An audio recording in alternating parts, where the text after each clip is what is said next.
एक ना जी रिक्वेस्ट है, जिथे जिथे भी है जिम्मेदार भरा ना पाकिस्तान के जिस भी हिस्से च मैनू वेख सुन रहे ने उन्होंने अगे एक रिक्वेस्ट है, मनु ना जी देसी बासपति है ना असली उदा बीज चाहिए।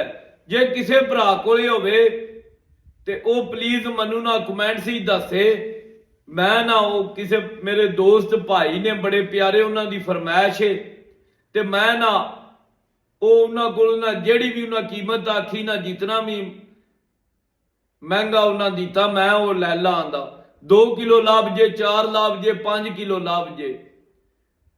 तो उधरों ना देसी कणक जी असली देसी कणक है उदा भी बीज चाहिए।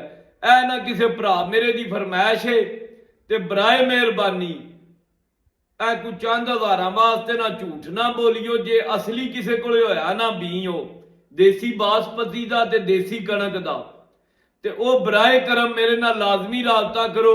मैनू किसी भरा दी ना बड़ी पुरजोर फरमाइश है, ते प्लीज ना ए लाजमी ना जे किसी बंदे को है ना तो मेरे नाल राबता करे कमेंट सी। मैं उहदे कोलों जाके लै आवांदा या जिकन भी मंगाया, तो मैं उहदी ना मुआवजा जिहड़ा उन्हें मंगया उहदे तो 2 4 5 हज़ार फालतू दियादा।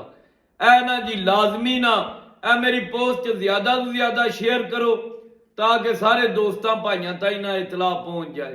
तो ऐ ना लाजमी जे किसी भरा को होया तो लाजमी मेहरबानी करनी है।